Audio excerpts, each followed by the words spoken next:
Hello friends, எல்லாருக்கும் வணக்கம். இன்றைக்கி நம்ம நிக்கிஸ் கிச்சனில் இட்லி தோசை எல்லாத்துக்கும் பொருந்துகிற மாதிரி நல்ல ருசியான வெங்காய சட்னி எப்படி அரைக்கிறது, அதுக்கு என்னென்ன தேவையான பொருள் அப்படிங்கிறத குயிக்காக பார்த்துடலாமா? வாங்க வீடியோக்குள்ளே போயிடலாம். வெங்காய சட்னி செய்கிறதுக்கு முதல்ல ஒரு பேனில் 2 டீஸ்பூன் ஆயில் போட்டுக்கிறேன். எண்ணெய் சூடானதும் இதில் 20லேருந்து 25 போல் சின்ன வெங்காயம், சின்ன வெங்காயம் எடுத்துருக்கேன். நீங்கள் இது அப்படியே பெரிய வெங்காயம் கூட போட்டு செய்யலாம். மீடியம் சைஸில் 2 போட்டுக்கோங்க, சரியாக வரும். பெரிய வெங்காயம் சேர்த்துற மாதிரி இருந்ததுன்னா இது நல்லா கண்ணாடி பதம் வர்ற அளவுக்கு நல்லா வதக்கிக்கலாம். நல்லா ப்ரௌனே ஆகிற அளவுக்கு கூட விட்டுடலாம், நல்லாயிருக்கும். இந்த சட்னி பார்த்திங்கன்னா இட்லி தோசைக்கு ரொம்ப சூப்பராக இருக்கும். இப்போ பாருங்கள், வெங்காயம் வந்து நல்லா வதங்கி ப்ரௌன் ஆக ஆரம்பிச்சிருக்கு. இப்போ இந்த ஸ்டேஜில் காஞ்ச மிளகா சேர்த்துக்கலாம். காரத்துக்கு தகுந்த மாதிரி நீங்கள் காஞ்ச மிளகா போட்டுக்கலாம். நான் வந்து 6 போடுறேன்.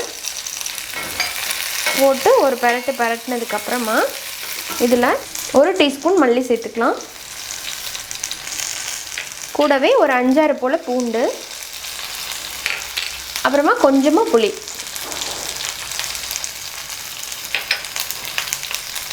ஒரு கொத்து கருவேப்பிலை எல்லாமே சேர்த்துட்டு லைட்டாக வதக்கி விட்டுறலாம்.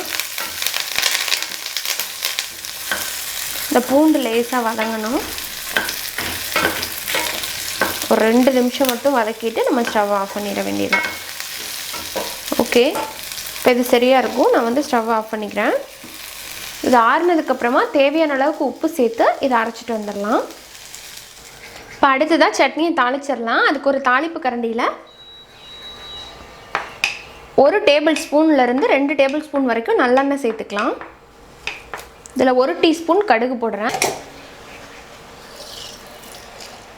உளுந்து போட்டுக்கலாம், 1/2 டீஸ்பூன் உளுந்து. இப்போ கடுகு உளுந்து நல்லா செவந்ததும் கருவேப்பிலை சேர்த்து ஒரு டைம் கலந்துட்டு நம்ம ஸ்டவ் ஆஃப் பண்ணிவிட்டு சட்னியில் சேர்த்துற வேண்டியதுதான். நல்ல வாசனையோடு இருக்கிற நம்மளோட வெங்காய சட்னி ரெடி. இதில் நல்லெண்ணெய் அதிகமாக சேர்த்துருக்கோம் அப்படின்னு நினைக்க வேண்டாம். மிளகாயோட காரம் அதிகமாக இருக்கிறதுனால நல்லெண்ணெய் அதிகமாக சேர்க்கும்போது அந்த காரம்லாம் பேலன்ஸ் ஆகி சாப்பிட்றதுக்கு ரொம்ப ருசியாக இருக்கும். இதை நீங்கள் சர்வ் பண்ணும்போது நல்லா மிக்ஸ் பண்ணிவிட்டு சர்வ் பண்ணுங்கள். உங்களுக்கு இதில் பிடிச்சதுன்னா கொஞ்சோண்டு ஒரு சின்ன பீஸ் வந்து வெல்லம் கூட சேர்த்து அரைக்கலாம், அதுவும் ரொம்ப நல்லாயிருக்கும். ஸோ இந்த வெங்காய சட்னி இதே அளவுகளோட வீட்டில் செஞ்சு பாருங்கள், ரொம்பவே நல்லாயிருக்கும். ட்ரை பண்ணிவிட்டு உங்களோட ஃபீட்பேக் சொல்லுங்கள். பிடிச்சிருந்தால் லைக் பண்ணுங்கள். யூஸ்ஃபுல்லாக இருக்குன்னு நினச்சிங்கன்னா ஃப்ரெண்ட்ஸ் அண்ட் ஃபேமிலியோட ஷேர் பண்ணுங்கள். இந்த வெங்காய சட்னி வந்து இட்லிக்கும் தோசைக்கும் ரொம்பவே சூப்பராக இருக்கும்.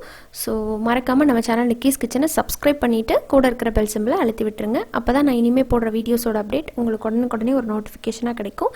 என்னோட எல்லா வீடியோவையும் நீங்கள் மிஸ் பண்ணாமல் பார்க்க முடியும். இன்னொரு இன்ட்ரெஸ்டான அண்ட் ஹெல்தியான ரெசிபியோட உங்களை சீக்கிரமாக வந்து மீட் பண்ணுறேன். அது வரைக்கும் நன்றி, வணக்கம்.